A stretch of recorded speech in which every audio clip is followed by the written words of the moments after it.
Telangana cabinet సమావేశం ప్రారంభమైంది. కొత్త మంత్రులు బాధ్యతలు స్వీకరించిన తర్వాత సీఎం సహా 15 మందితో మొదటిసారి కేబినెట్ మీటింగ్ జరుగుతోంది. పాలనాపరమైన అంశాలు, నిర్ణయాలపైనే ప్రధానంగా చర్చ ఉండనుంది. రికార్డు సమయంలో రైతు భరోసా చెల్లింపులు చేయడంతో రైతు విజయోత్సవ సంబరాలకు మంత్రివర్గం నిర్ణయం తీసుకుంది.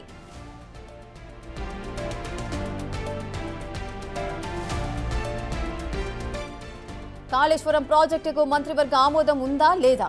ఈ నెల 30లోగా వివరాలు ఇవ్వాలని ఘోష్ కమిషన్ ప్రభుత్వాన్ని కోరింది. దానిపైన కేబినెట్లో డిస్కషన్ జరగనుంది. బనకచర్లపై సీఎంల సమావేశమా, మంత్రులు అధికారుల సమావేశమా అనేది కూడా కేబినెట్ ఫైనల్ చేయబోతోంది.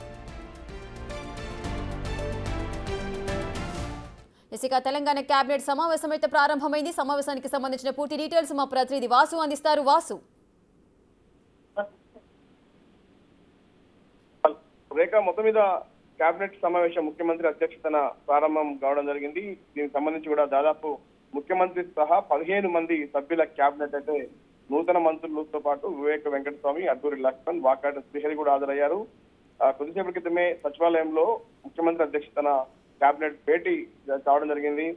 అయితే ప్రధానంగా కూడా మంత్రివర్గ విస్తరణ తర్వాత తొలి కేబినెట్ జరుగుతున్న నేపథ్యంలో ప్రధాన అంశంగా బనకచెర్ల ప్రాజెక్టు భవిష్యత్తు కార్యాచరణపై కేబినెట్ చర్చించబోతోంది. బనకచెర్లపై సీఎంల సమావేశమా, లేదంటే మంత్రులు, అధికారులు ఏపీ అధికారులతో కలిసి సమావేశం ఏర్పాటు చేయాలా? ఎందుకంటే ఇప్పటికే మేము సమావేశం ఏదైతే వాళ్ళతో చర్చలకు సిద్ధమని తెలంగాణ ముఖ్యమంత్రి రేవంత్ రెడ్డి ప్రకటించిన నేపథ్యంలో ఏపీ అధికారులు కూడా, ఏపీ మంత్రులు కూడా తాము కూడా చర్చలకు సిద్ధమని వీన్సికరించిన నేపథ్యంలో కూడా ఆ చర్చలకు ఎలా వెళ్ళాలి అన్న అంశానికి సంబంధించి కూడా నిర్ణయించుకోబోతోంది. ఇక కాళేశ్వరం ప్రాజెక్టుకు సంబంధించి కేబినెట్ మినిట్స్ ఇప్పటికే కాళేశ్వరం విషయంలో కూడా కమిషన్ పీసీకోస్ కమిషన్ కోరిన నేపథ్యంలో 30 రోజుల్లో కూడా ఆ యొక్క గత బీఆర్ఎస్ ప్రభుత్వంలో జరిగినటువంటి కేబినెట్ నిర్ణయాలకు సంబంధించిన వివరాలు ఇస్తామని కూడా సీఎంఓ ఇప్పటికే కమిషన్ తెలిపింది. కాబట్టి దానికి సంబంధించి ఇరిగేషన్ శాఖతో పాటు ఆర్థిక శాఖకు ఇప్పటికే సీఎంఓ లేఖ రాసింది. మరో 2-3 రోజుల్లో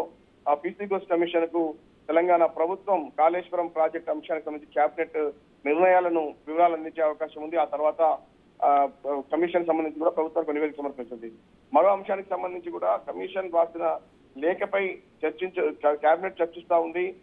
పూర్తి స్థాయిలో తర్వాత ఇప్పటికే పలు నివేదికలు విజిలెన్స్ తో పాటు ఎన్డీఎస్ఏ నివేదిక అందిన నేపథ్యంలో కూడా ఎలాంటి చర్యలు తీసుకోవాలనే అంశంపై చర్చించే అవకాశం ఉంది. ఇక లోకల్ బాడీ ఎన్నికలకు సంబంధించి కూడా మరి ఎలా ముందుకెళ్లాలి? ఒక పక్కన హైకోర్టులో విచారణ కొనసాగుతుంది, మరో పక్కన మంత్రుల అభిప్రాయాన్ని తీసుకుని ఎలా ముందుకెళ్లాలపై నిర్ణయించే అవకాశం అయితే కనిపిస్తుంది. ఇక రైతు భరోసాకు సంబంధించి కూడా 9 రోజుల్లో 9,000 కోట్ల రూపాయలు రైతుల ఖాతాలో జమైన నేపథ్యంలో కూడా రైతు విజయోత్సవ సంబరాలు చేయాలని కూడా మంత్రివర్గం నిర్ణయించుకుంది. మరికొన్ని కీలక నిర్ణయాలు కూడా మరి కాసేపట్లో తీసుకోబోతాం.